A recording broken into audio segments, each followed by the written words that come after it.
দেশ বিদেশের সর্বশেষ স্পোর্টস আপডেট নিয়ে বিয়ন্ড বর্ডার স্পোর্টসের নিয়মিত আয়োজন sports bulletin powered by beyond border study abroad. আর এই আপডেট নিয়ে আপনাদের সাথে আছি আমি সুমাইয়া জাহান সামান্থা। চলুন দেখে নেই আজকের স্পোর্টস আপডেট।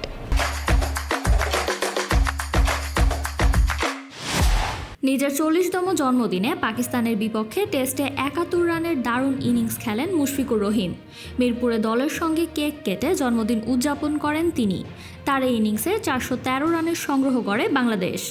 সদ্য প্রবর্তিত আপসহীন দেশনেত্রী বেগম খালেদা জিয়া স্মৃতি স্বর্ণপদক 2026 পুরস্কারে ভূষিত হয়েছেন সাবেক অধিনায়ক ও বিসিবির অ্যাডহক কমিটির সভাপতি তামিম ইকবাল সহ 15 জন।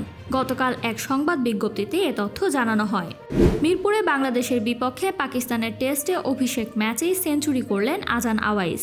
ম্যাচের তৃতীয় দিনে 85 রান থেকে শুরু করে শতক পূর্ণ করেন এই তরুণ ওপেনার।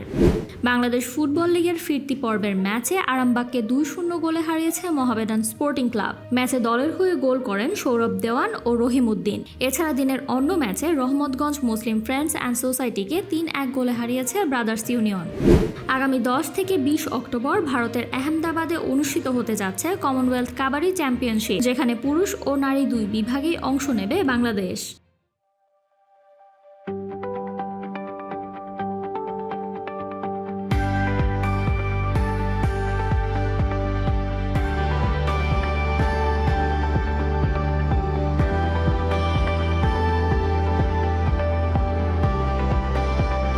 আগামী 10 জুলাই মাঠে গড়াচ্ছে লঙ্কান প্রিমিয়ার লিগের ষষ্ঠ আসর, যেখানে টুর্নামেন্টে অংশগ্রহণকারী আইকন ও স্টার ক্যাটাগরির ক্রিকেটারদের জন্য নেয়া সোশ্যাল মিডিয়ায় 2.5 লাখ ফলোয়ার থাকার শর্ত বাতিল করেছে কর্তৃপক্ষ। মূলত সোশ্যাল মিডিয়ায় ব্যাপক সমালোচনার কারণেই শর্তটি বাতিল করা হয়েছে। ফুটবল রাইটার্স অ্যাসোসিয়েশনের বর্ষসেরা পুরুষ ফুটবলার নির্বাচিত হয়েছেন Portuguese midfielder Bruno Fernandes. English football মিডিয়ার দেয়া ভোটের 45% পেয়ে মাত্র 28 ভোটের ব্যবধানে রাইসকে পরাজিত করেছেন ফার্নান্দেজ। এছাড়া তৃতীয় হয়েছেন ম্যানচেস্টার সিটির ফরওয়ার্ড আর্লিং হল্যান্ড। টি-20 ক্রিকেটে দ্রুততম 100 ছক্কার বিশ্ব রেকর্ড গড়েছেন বৈভব সূর্যবংশী। মাত্র 514 বল খেলে এই মাইলফলক স্পর্শ করেছেন 15 বছর বয়সী এই ব্যাটার।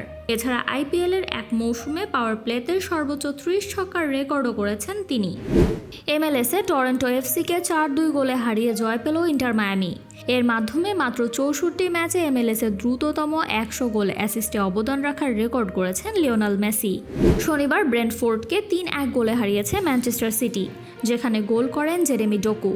এরপর এই মৌসুমে নিজের 26তম লিগ গোল করেন আর্লিং হল্যান্ড, আর শেষ মুহূর্তে তৃতীয় গোল করে সিটির জয় নিশ্চিত করেন ওমর মারমুশ। এই ছিল আমার হাতে থাকা সর্বশেষ স্পোর্টস আপডেট। এছাড়াও আমাদের সাপ্তাহিক cricket analysis show the analyst angle এবং football show the football insight দেখার আমন্ত্রণ জানিয়ে বিদায় নিচ্ছি আমি সামান্থা। আরো আপডেট পেতে সাবস্ক্রাইব করুন আমাদের ইউটিউব চ্যানেল এবং ক্লিক করুন বেল আইকন। ফলো করুন টিকটক ও ফেসবুক পেজে।